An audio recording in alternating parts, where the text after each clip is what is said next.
Hello! Today we will be reading an adaptation of Lewis Carroll's Alice in Wonderland. This is adapted by Deborah Hautzig. Let's begin.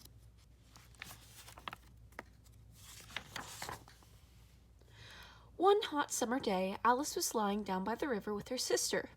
She felt very bored and sleepy. Suddenly, a white rabbit ran past her. Alice was amazed to see that the white rabbit was holding a watch. He looked at it and said, "Oh no, I am late." Alice followed him as he ran off. He popped down a rabbit hole, and Alice went right down after him.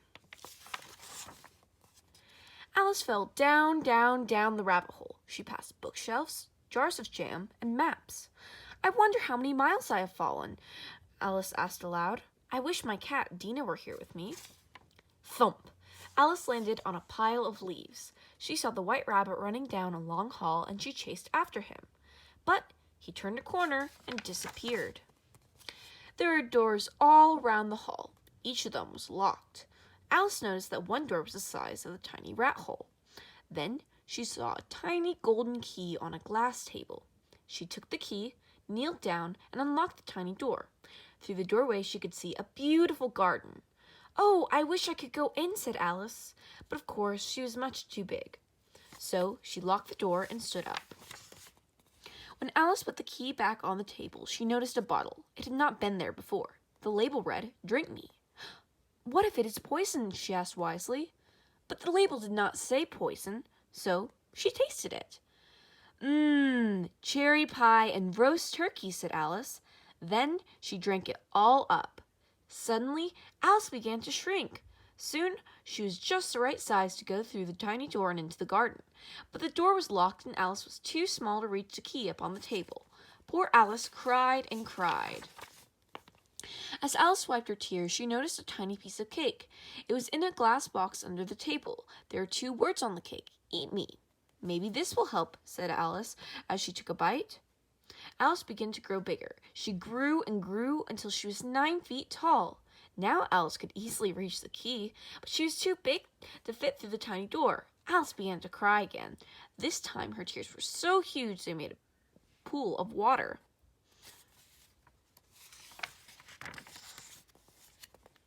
Suddenly, the white rabbit came hurrying past. He was holding a white fan. I'm late," said the white rabbit. "Please," cried Alice, "can you help me?" The white rabbit was so startled that he dropped his fan. Then he ran off as quickly as he could. "Now what?" asked Alice with a sigh. She picked up the fan and began fanning herself. Before long, she was small again. How did that happen, she wondered. Then she saw the more she fanned herself, the smaller she became. As she quickly dropped the fan, she slipped and fell into the deep pool of tears. Alice saw a mouse splashing about in the water, and she swam over to it. "Oh, Mouse, do you know the way out of this pool?" "Sure is that way," answered the mouse. He pointed straight ahead. Soon Alice reached the shore. There she saw a blue caterpillar sitting on a mushroom. "Who are you?" asked the caterpillar. "Well, I thought I was a little girl," said Alice, "but I keep changing. It's so confusing." "No, it's not," said the caterpillar. "It is to me," said Alice. "Here, have some of my mushrooms," said the caterpillar. "One side makes you big and the other small." Alice nibbled on the mushroom until she was back to her normal size. Then she put some of the mushroom in her pocket for later. "Thank you," she said politely, but the caterpillar had already disappeared. "Which way do I go from here?" asked Alice aloud. "That depends on where you want to go," said a voice from above. Alice looked up and saw a cat sitting on a tree branch. It was grinning from ear to ear. "I didn't know that cats could grin," said Alice. "My cat Dina never grins." "I'm a Cheshire cat. We always grin," said the cat. "What sort of people live here?" asked Alice as she looked up at the cat. The cat pointed and said, "A hatter lives that way. A March hare lives this way. You can visit either, but both are mad." "Oh dear," said Alice. "I don't want to visit mad people." "You can't help that. Everyone here is mad," said the cat. Then bit by bit, the cat started to disappear. Finally, all that was left was the cat's big grin.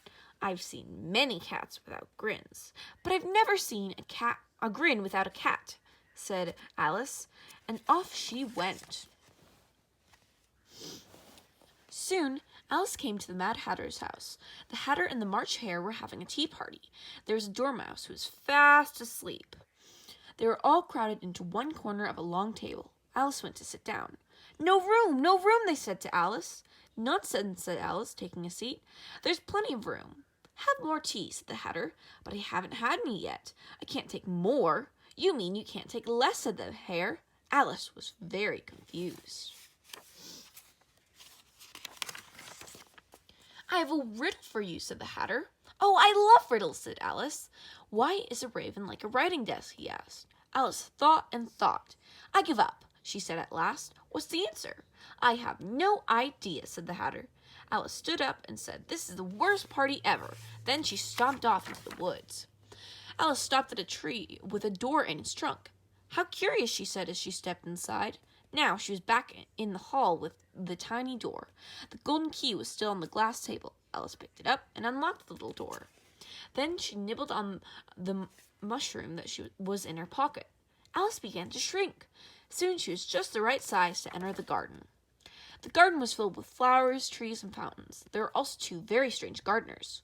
Their bodies looked just like playing cards, and they were painting white roses red. "Excuse me," said Alice, "why are you painting those roses?" "The queen only wants red roses," said one gardener. "If they are white, she will cut off our heads." "What?" "Uh-oh," said the other gardener. "Here comes the Queen and King of Hearts.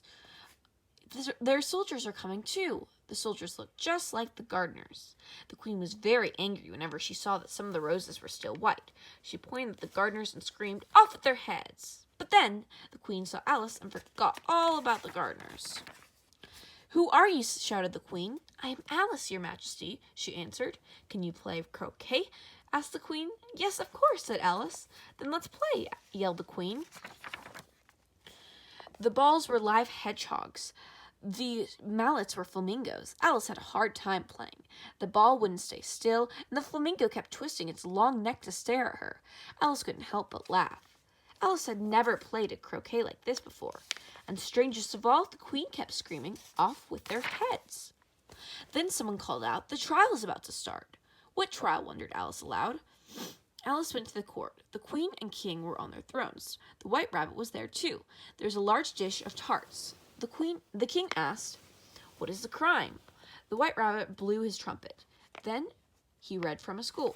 "The Jack of Hearts stole the tarts." "Call the first witness," said the king. "The Mad Hatter," the white rabbit read. "I don't know anything," said the Hatter. He was so scared he was shaking. "Dismissed," said the king. "Next witness," shouted the king. "Alice," called the white rabbit. Alice was so surprised. "Here I am, your majesty," she said. "Well, what do you know?" "I know this trial makes no sense. The tarts are right there on the table. They are never stolen after all." "Case dismissed," said the king. "No!" screamed the queen. "We must punish the Jack of Hearts." "But that's nonsense. You can't punish him if there wasn't a crime." "Off with her head!" yelled the queen, pointing at Alice.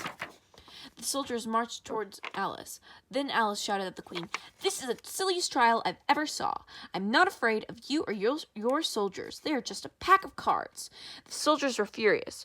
All of them rose up into the air. Alice screamed as the cards came flying at her.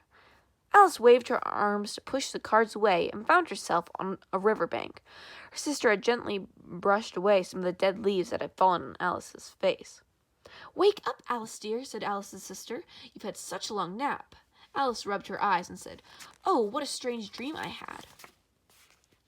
Alice told her sister all about her adventures. She told her all about the White Rabbit, the Mad Hatter, the Cheshire Cat, and everyone else she had met. "That was a strange dream," said her sister. "Now run home. It's late, and Dina will be wanting her bowl of milk." So off Alice ran, thinking about what a wonderful dream it had been. The end.